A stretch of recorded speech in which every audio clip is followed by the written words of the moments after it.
आपण पाहतोय एकीकडे विमान अपघातावर संशय व्यक्त होतोय तर दुसरीकडे राष्ट्रवादीच्या विलीनीकरणाचा मुद्दा देखील राज्यात चर्चेत आहे।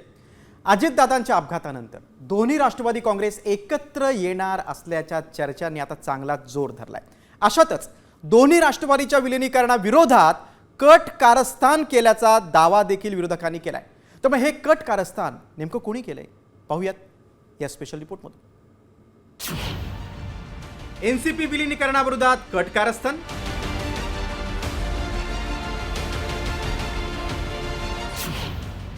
वडेट्टीवारांच्या दाव्यानं राज्यात खळबळ,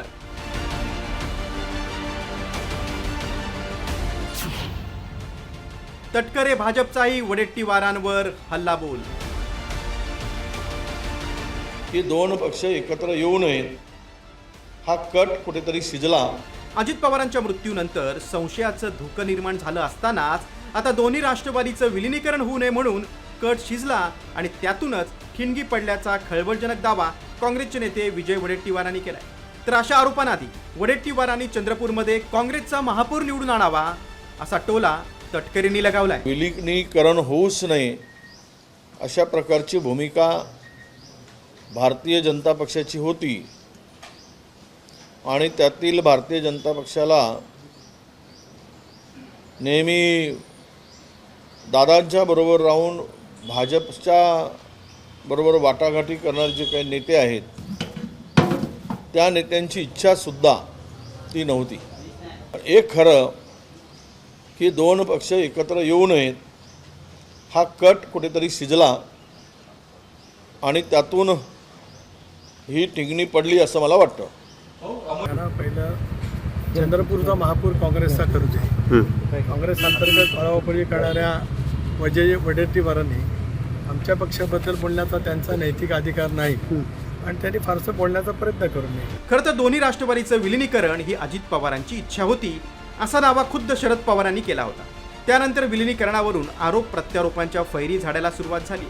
दुसरीकडे दोन्ही राष्ट्रवादी एकत्र आल्यास अडचण निर्माण होण्याची शक्यता असलेल्या जितेंद्र आव्हाड, माजी आमदार अशोक पवार, प्राजक्त तनपुरे आणि हर्षवर्धन पाटील या नेत्यांची जयंत पाटलांच्या घरी गुप्त बैठक झाल्याची माहिती समोर आली। या बैठकीत नेमकी काय चर्चा झाली पाहूया। बैठकीतील नेत्यांची अजित पवारांची 1-to-1 चर्चा, जितेंद्र आव्हाडांच्या मतदारसंघावर सविस्तर चर्चा, अशोक पवारांच्या घोडगंगा कारखान्याला मदतीचं आश्वासन, प्राजक्त तनपुरेंच्या पोटनिवडणुकीसाठी विशेष रणनीती, हर्षवर्धन पाटलांच्या मुलीला घड्याळ्यावर उमेदवारी देण्याची चर्चा, दत्तात्रय भरणे आणि हर्षवर्धन पाटलांचा संघर्ष मिटवण्यावर भर देण्यात आला। ही माहिती समोर आल्यानंतर दादांच्या राष्ट्रवादीचे मंत्री हसन मुश्रीफ यांनीही विलीनीकरणाची चर्चा सुरू असल्याची अप्रत्यक्षपणे कबुली दिली।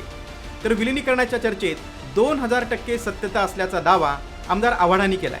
महानगरपालिका, नगरपालिका आणि जिल्हा परिषदेच्या निवडणुकीच्या वेळेला अजितदादांची आणि त्यांची चर्चा झालेल्या होत्या हे स्पष्ट आहे। त्यांना अनेक ठिकाणी दोन्ही कुणाला घड्यावर लढायचं घड्यावर लढा, कुणाला तुतारीवर लढायचं तुतारीवर लढा असा स्पष्ट संदेश त्यांनी दिलेला होता।